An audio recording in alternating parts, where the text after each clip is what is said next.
Hello, everyone. Welcome to a special edition Inside the Birds TV with Adam Caplan and Geoff Mosher. And day 3 of the Eagles draft was not like day 1 and 2 as far as big storylines, splashy trades. We knew Fireworks. going in. I know. We knew going in, Adam, that the Eagles didn't have that many picks and they were likely to maneuver, which they did. But at the end of the day, they still only made 2 picks. They took a linebacker from the powerhouse known as Kansas, football powerhouse, Kron Johnson, and a tight end, which is a position that you and I talked about very likely for this team to address on day 2. They get Greg Calcaterra. I hope I pronounced that correctly. Out of SMU.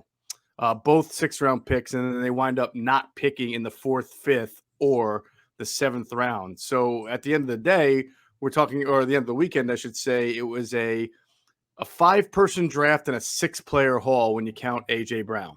Oh, you do, because that definitely counts as your draft class. In terms of, they gave up draft capital, sure.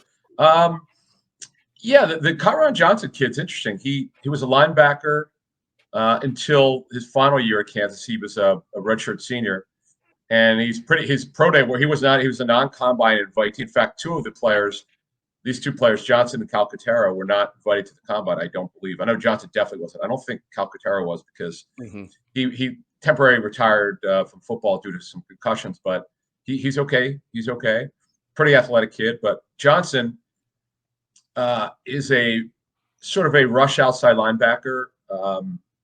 He played DN last year for Kansas, had 6.5 sacks. What got him drafted is his pro day workout.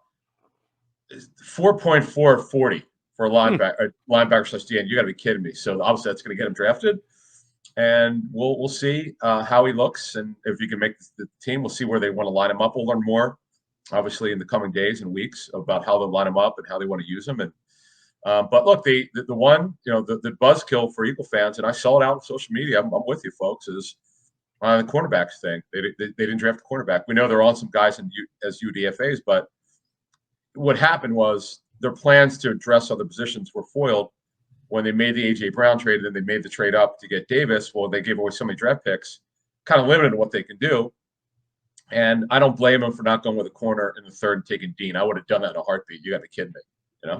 Yeah. And, we still got Sunday into Monday, our Monday morning podcast. We're going to kind of step back and look at the bigger picture on this draft, because I think you definitely raise an important issue that, again, we talk about the valuation and everything. Like, you didn't come out of this draft with a cornerback or a safety, so that's kind of an oddity, knowing that you went into the weekend with 10 picks. But the linebacker here, Kron Johnson, what I find, I hope is it Kyron or Kron? I thought it correctly, but spelled Kyron, but we'll get it straight.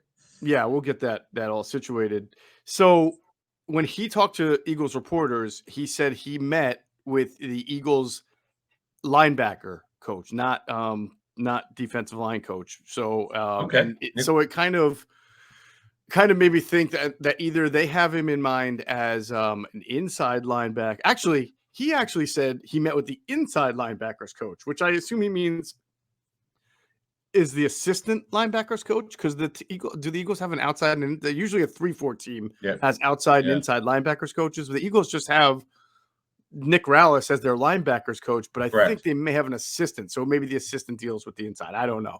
But he said he met with the inside linebacker coach and team psychologist. So it seems like they have him suited right now, if I'm reading tea leaves correctly, as a off-ball linebacker. But maybe they also think, because of his experience, that he can kind of compete to back up that Hassan Reddick Sam position where you're a linebacker on the line of scrimmage and you can rush a little bit with Patrick Johnson, who they drafted last year. Yeah. I was thinking that. They don't have an assistant linebackers coach now. I look at their their list. Nick Rawls did a great job last year. Young coach, getting guys up to speed. It's too bad he really got Davion Taylor going. The little he played, he did a good job. He really was coming on, but to the Eagles right now, their linebacker group is bigger now. They added 2 in this draft, so it's something that they'll sort through. It's good to always have depth. I'm still blown away that Dean made it to the 3rd round, and I love how he said he's fine. This is amazing to me.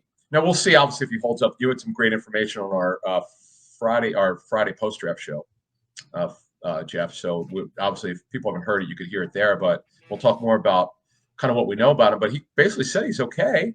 Mm-hmm. So that pectoral injury, he definitely had it. He had something pectoral, and the Eagles actually talked about it in the press conference. But if he says he's fine and they already said he's going to practice, you have to ask yourself, how could 31 teams not get it right and they get it right in terms of being ready to go? I don't know. Yeah, it's a great question. I was also thinking, and maybe sometimes you have too much time to think and wonder, because honestly, all those injuries that he had, right, that or at least areas of the body that people were concerned about that I talked about in the podcast. Oh yeah, but it's not like he missed games at Georgia, but I was thinking, Georgia's head coach is Kirby Smart. He's obviously a defensive mind. That's his thing. He came from Alabama, right? He was the defensive coordinator at Alabama under Nick Saban. All right. What was Alabama infamous for as far as NFL prospects? Turning out guys who were very good at college, but by the time they got to the NFL, their body was so worn down that you saw a lot of guys struggle with injuries from D. Milner to that's the guy, Rolando McClain, right? The linebacker, and there are a couple of other guys. He had it off the field, pretty significant off the field issues. True. Oh yeah, they were significant.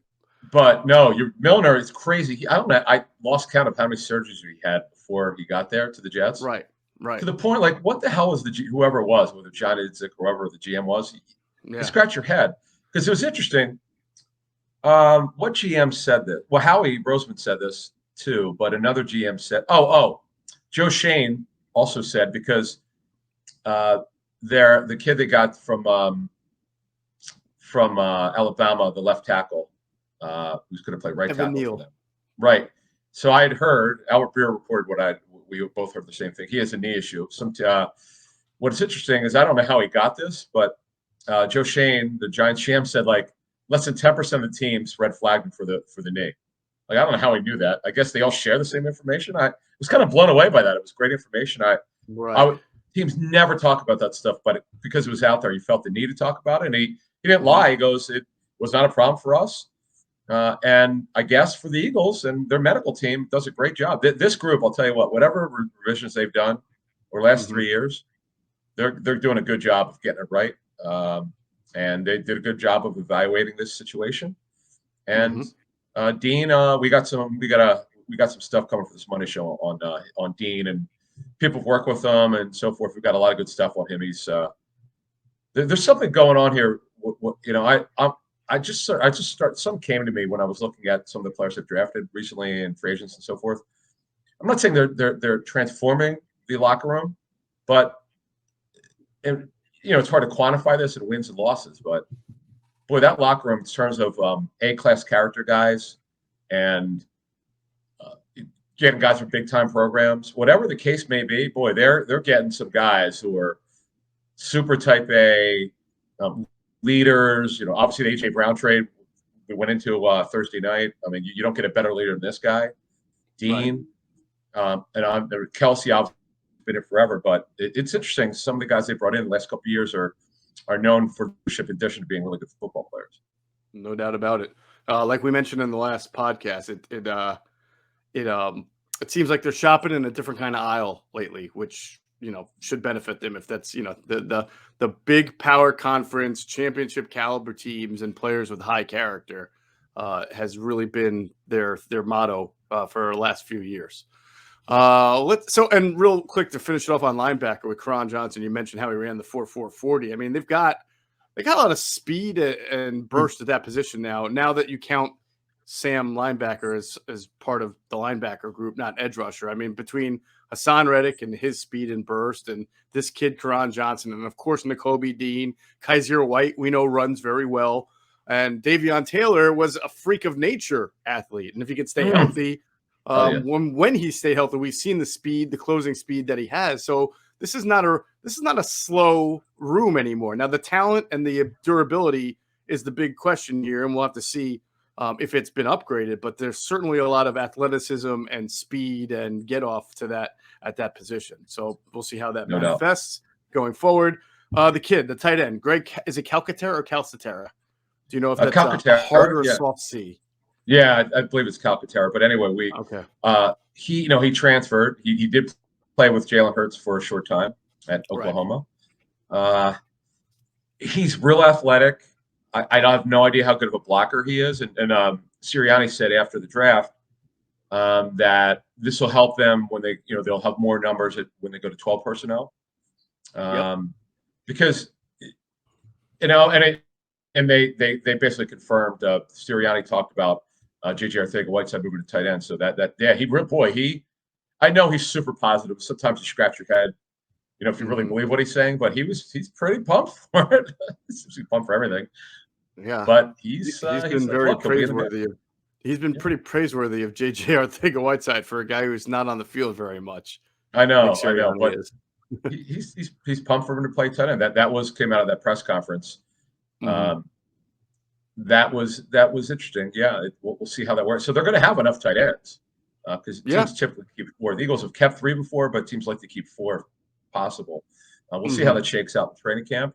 I'm hoping to be at the. I won't go to the rookie camp. The first open OTAs when the veterans are in, I'll probably go. I like going to that one, and we'll get a look. I just looked. I remember going to see Mailata the first time, and I was just shaking my head like, this guy doesn't know what he's doing. But my goodness gracious, he probably had just put his helmet on after the first rookie camp. Well, that's when he put his first helmet on.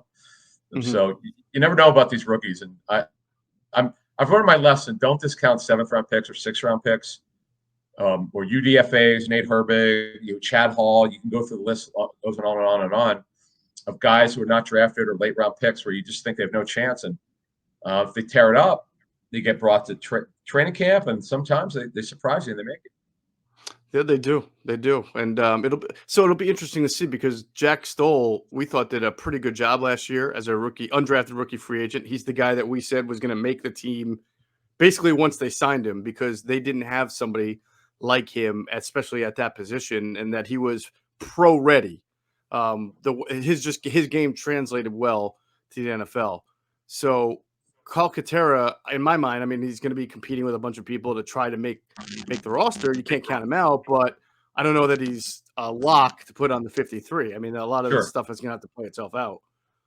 But they're not. He doesn't have a lot of other young guys. I mean, we know Goddard's on the team, but outside of Jack Stoll, there's the veteran Richard Rodgers. There's Tyree Jackson, who's going to be coming back from an injury and may not even be healthy enough by the start of the season. There's J.J. Arcega-Whiteside, who's hanging on by a thread, just trying to make the team. So there's some opportunity for Grant to have a good OTA in camp and impress himself on the team. Don't forget about your guy Noah Togiai.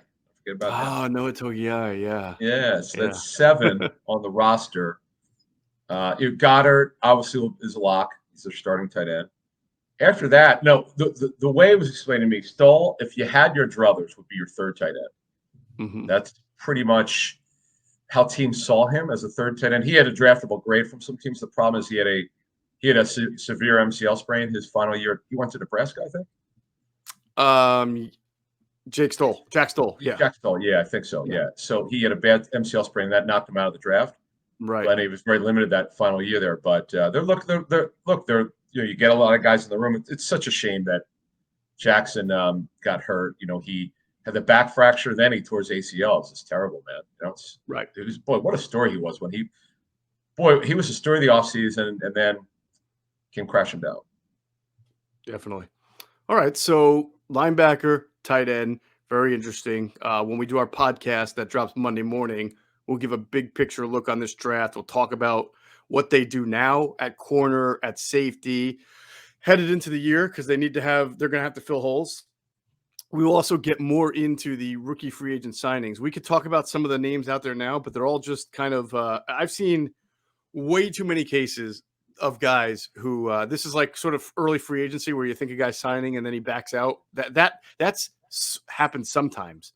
UDFAs, you see reports all the time of a guy's about to sign with this team, but then he got more money from somebody else. So don't really want to go into all the UDFAs until we have the full list and it's been confirmed by the team. But we're not going to sit here and ignore the big report, though, that's out there that the Eagles did come to an agreement, a UDFA agreement with quarterback Carson Strong.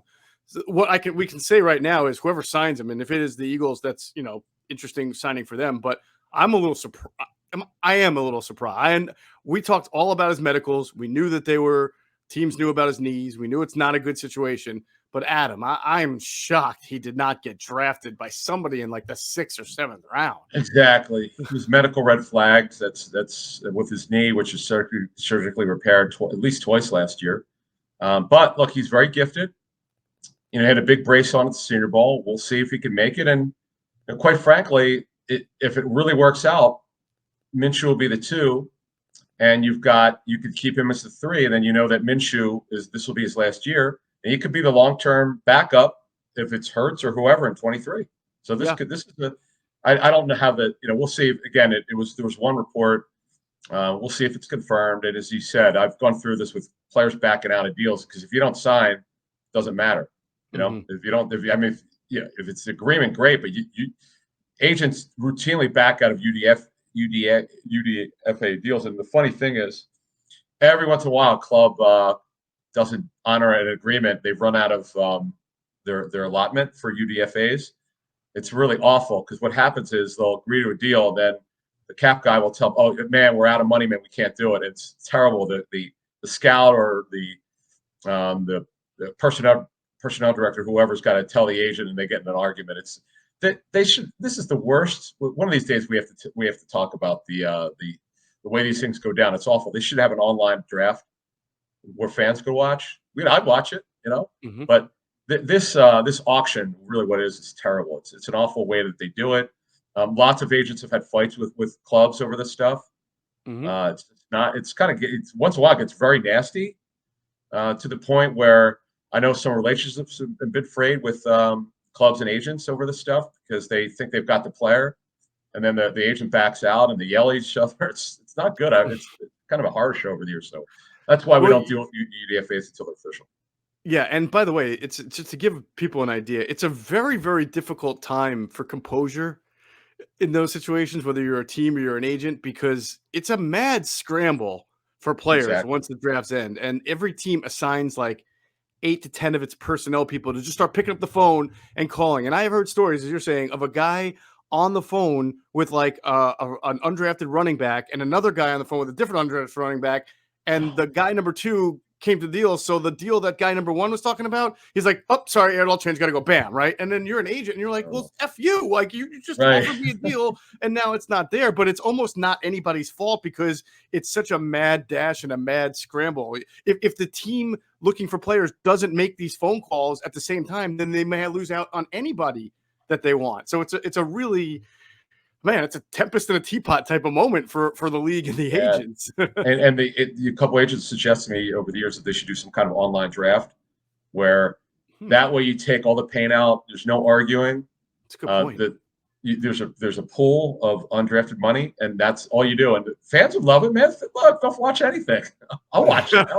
You'll probably watch it. Why not? It's just because, like Carson Strong, right? I would have right after the draft is over, I would get my best player available list.